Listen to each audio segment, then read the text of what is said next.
My dear students, exercise 3.2 start करने से पहले हमें कुछ डेफिनेशंस हैं जो कि पेज नंबर 53 पर हैं, उनको समझना और उनको मार्क करना ज़रूरी है। फिर हम उसके बाद एक्सरसाइज 3.2 की तरफ चलेंगे। हमारी एक्सरसाइज 3.1 तक कल काम कंप्लीट हो चुका था।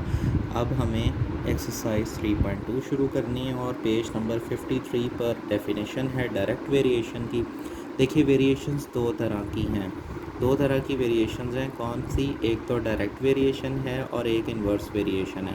ये आप मार्क कर लें। वेरिएशन से मुराद the word variation is frequently used in all sciences. There are two types of variations. मतलब ये रद्दो बदल है। कैसे? डायरेक्ट वेरिएशन का if two quantities are related in such a way that the increase in one quantity causes increase in the other quantity. एक quantity को बढ़ाने से दूसरी भी बढ़ जाए। जैसे हमें 2 एग की कीमत 1 एग जो है, हमें पता है कि अगर 1 एग है 10 रुपये का, तो हमें इस वक्त 6 एग्स लेने हैं। जब 6 एग्स परचेज़ करने हैं तो अब हमें ज़्यादा पैसे इकट्ठे करना होंगे ना, तो 10 से कम तो नहीं। तो इसलिए एक को बढ़ाया तो दूसरा भी बढ़ गया। तो इसको बोलते हैं डायरेक्ट वेरिएशन। इसको कैसे हम लिखते हैं? y is directly proportional to x means y is equal to k x. ये हमारे पास आ गया डायरेक्ट वेरिएशन। उसके बाद आता है इन्वर्स वेरिएशन। इन्वर्स वेरिएशन की डेफिनेशन है पेज नंबर 55 पर। If two quantities are related in such a way that one quantity increases and the other quantity decreases. ये मतलब उलट है एक दूसरे के। एक क्वांटिटी को बढ़ाएं, जैसे एक रूम को पेंट करना है, उस रूम को पेंट करने के लिए अगर मैं 1 पर्सन लगाऊँ तो वो तकरीबन कोई 2-3 डेज़ ले जाएगा। और अगर उसी रूम को पेंट करने के लिए मैं अगर 3 पर्सनस लगा लेता हूँ तो माइट भी पॉसिबल कि वो एक ही दिन में उस रूम को कंप्लीट कर लें।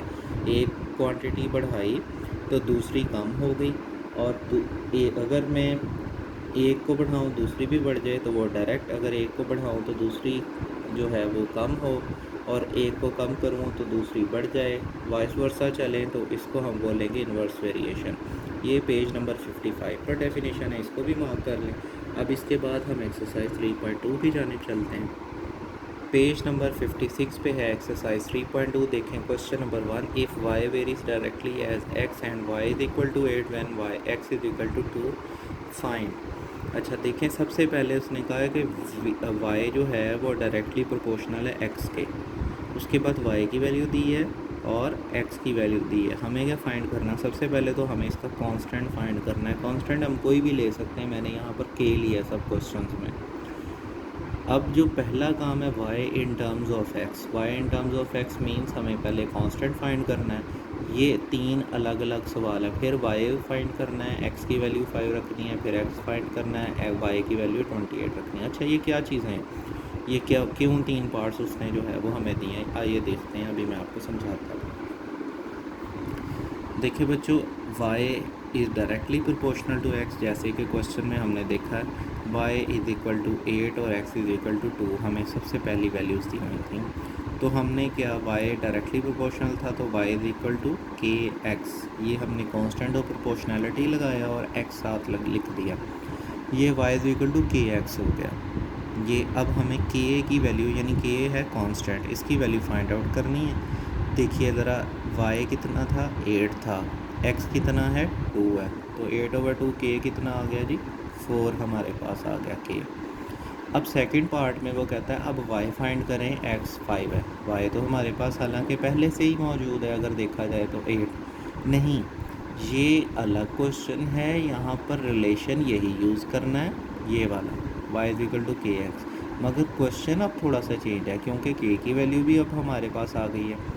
अब उसने कहा फिर से y फाइंड करें। अब हमें फिर से y फाइंड करना है। k की वैल्यू कितनी है? 4। x की वैल्यू कितनी है यहाँ क्वेश्चन में? 5। y इज इक्वल टू 5 4 ज़ा 20। फिर देखिए उसने थर्ड पार्ट में फिर उसने कहा है x फाइंड करें। x तो हमारे पास पहले था, नहीं वो वाला x नहीं, k की वैल्यू नई लगाने के बाद इस क्वेश्चन के अकॉर्डिंगली चलें आप। तो आपने जितनी बार भी ऐसे वैल्यूज़ चेंज करी जाएगा, आपने क्या करना है, इक्वेशन वही यूज़ करनी है। इक्वेशन सेम रहेगी लेकिन वैल्यूज़ डिफरेंट फीड करते जाना जितनी उसने डिमांड की होगी। अब देखें x फाइंड करना है और y 28 है, k जो है वो 4 आया था, 28/4 इज इक्वल टू x कितना आ गया हमारे पास 7। ये था क्वेश्चन नंबर 1। इसके बाद अब देखिए हम क्वेश्चन नंबर 3 को सॉल्व कर रहे हैं। इसमें उसने क्या कहा हुआ, कहते हैं जी if r is directly proportional to t, r is equal to 5 and t is equal to 8, then find the equation connecting r and t, also find r when t is equal to 64 and t when r is equal to 20। कितने question हो गए, ये 3 question हो गए। एक तो ये question है, जब ये दोनों लगाने k फाइंड करना है। फिर ये दूसरा क्वेश्चन है कि जिसमें उसने हमें कहा है कि r को फाइंड करो और t जो है वो 64 है। फिर थर्ड क्वेश्चन है t को फाइंड करो, r 20 है। 3 क्वेश्चन पूछे हैं उसने एट टाइम। अब देखें r डायरेक्टली प्रोपोर्शनल था, r इज इक्वल टू के टी, r की वैल्यू लगा दी, t की वैल्यू लगा दी, k कितना आ गया कांस्टेंट ऑफ प्रोपोर्शनैलिटी, यानी ये हमने r in terms of t या t in terms of r find out किया, यानी कांस्टेंट ऑफ प्रोपोर्शनैलिटी। उसके बाद उसने t की वैल्यू कहा है 64 है, r फाइंड आउट करें। इसके बाद उसने कहा है r की वैल्यू 20 है और t फाइंड करें। ये देखें मैंने तीनों तरह से ही आपके लिए इसको सॉल्व कर दिया है। पहले k, उसके बाद r, उसके बाद फिर t की वैल्यू। t की वैल्यू हमारे पास कितनी आ रही है 32। ये देख लीजिए इसका सलूशन, अगर इन केस कोई प्रॉब्लम है तो आप पूछ सकते हैं। ये इसका सलूशन अच्छे से देख लीजिए बच्चों। देखिए बच्चों, इसके बाद है हमारे पास क्वेश्चन नंबर 5। क्वेश्चन नंबर 5 में स्टेटमेंट थोड़ी सी शॉर्ट कर दी है उसने। v is directly proportional to r cube, v की वैल्यू दी है, r की वैल्यू दी है। अब क्वेश्चन पहले 3 पूछ रहा था एट अ टाइम, अब 2 क्वेश्चन है। पहले हमें k फाइंड करना है कांस्टेंट ऑफ प्रोपोर्शनैलिटी, उसके बाद हमें उसने कहा है कि r फाइंड करें जब v 625 है। सबसे पहला काम तो हमें k फाइंड आउट करने का है। वैल्यू हमें दी है 3 की 5 है और r की वैल्यू भी दी है 3 है। r का क्यूब कितना होता है 27, यानी 3 का क्यूब है 27 और ये 5/27 आ गई हमारे पास वैल्यू k की। इसके बाद उसने नेक्स्ट क्वेश्चन फिर साथ ही उसने पूछा है find r v is equal to 625। r find करना है, 625 है v is equal to k r cube. 5/27 ये वैल्यू कहाँ से आई, इधर k से। r का cube, r cube is equal to 625 और मल्टीप्लाई 27/5, तो ये 5 ने इसको कट ऑफ किया, 125 आ गया। 125 इटसेल्फ 5 का क्यूब होता है और 27 3 का। क्यूब रूट लिया दोनों साइड्स पे, तो r हमारे पास क्या आ गया 15। 5 3 15, ये सबका क्यूब ख़त्म हो गया ना। इसके बाद है बच्चों क्वेश्चन नंबर 7। क्वेश्चन नंबर 7 में कहता है if y varies directly as x and y is equal to 7 when x is equal to 2। अब हमें पहली बार में उसने वैल्यूज़ दोनों की दे दी हैं, y की भी और x की। फिर अगला क्वेश्चन कर रहा है y फाइंड करें जब x 126। अब दो करनी है उसने क्वेश्चन ना, शॉर्ट कर दिया बात। पहले 3 क्वेश्चंस पूछ रहा था, पहले तकरीबन 3 क्वेश्चंस में ऐसा ही किया गया। अब देखिए क्वेश्चन 7 में y is directly proportional to 1/x है, y इज़ इक्वल टू 7 है, x इज़ इक्वल टू 2 है, तो y is equal to k/x है। तो y हमारे पास 7 था, k हमारे पास फाइंड आउट करने वाला था और x क्या था 2, तो 7 2 40, मतलब k कितना हो गया 14। इसके बाद हमें उसने कहा x 126 है, y फाइंड आउट करें। k हमारे पास 14 था, तो 14/126 7/63। इसको मज़ीद अगर इसको और शॉर्ट फॉर्म में लिखूँ तो सिंपलेस्ट फॉर्म इसकी 1/9 बन रही है।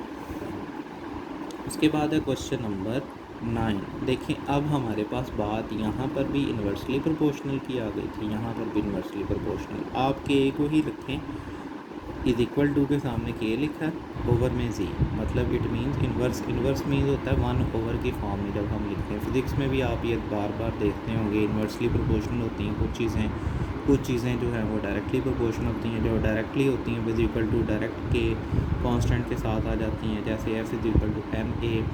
तो और इसके अलावा कुछ इन्वर्सली होती हैं, जैसे जो है वो ये आपके सामने लिखा हुआ है w is inversely proportional 1/z। इसको 1/, की फॉर्म में इन्वर्स रिलेशन शो करवाया जाता है, ठीक है। उसके बाद w is equal to k/z हो गया, डब्ल्यू की वैल्यू 5 थी हमारे पास, ई की वैल्यू 7 थी, तो के इज़ इक्वल टू 35 आ गया हमारे पास, ठीक है, 7 मल्टीप्लाई बाई 5। ये क्वेश्चन यहीं पर ख़त्म नहीं हुआ, बल्कि उसने फाइंड कहा है W when x is equal when G is equal to 175/4। K की वैल्यू 35 आई थी, तो 175/4 हमने किया, ये 4 ऊपर चला गया मल्टीप्लाई होने के लिए, 35 इंटू 4/175, 35 4 ज़ार होते हैं, 5 ज़ार होते हैं 175, तो 4/5 हमारे पास आंसर आ गया। इसी तरह ही बच्चे क्वेश्चन नंबर 11 है, ये देखिए आप, क्वेश्चन 11 में a is equal to 1/b square, a तो है वो 3 है, बी 4 है, फाइंड करना है ए को when b is equal to 8। ये देखिए जी, a is equal to k और बी स्क्वायर, और इसके बाद ए कितना है हमारे पास 3, बी कितना है 4, तो B 3 is equal multiply 16, k is equal to 48। Next part में इसके क्या करना है, find a when b is equal to 8, a is equal to k over b square, ये रिलेशन को यूज़ किया हमने इधर भी, और के अब हमारे पास 48 आ चुका था, ये देखिए, और बी 8 का स्क्वायर 64 हो गया, तो 3/4, मतलब ए हमारे पास क्या आ गया आंसर 3/4। तो बच्चों ये थी आपकी एक्सरसाइज 3.2 जो कि आज कंप्लीट हो गई है। नेक्स्ट हम 3.3 की जानिब चलेंगे, उससे पहले कुछ कॉन्सेप्ट्स हैं, third proportional, fourth proportional, mean proportional के और कंटिन्यूड प्रोपोर्शन के, जो कि समझना ज़रूरी है, कल इंशाल्लाह उनको डिस्कस करेंगे।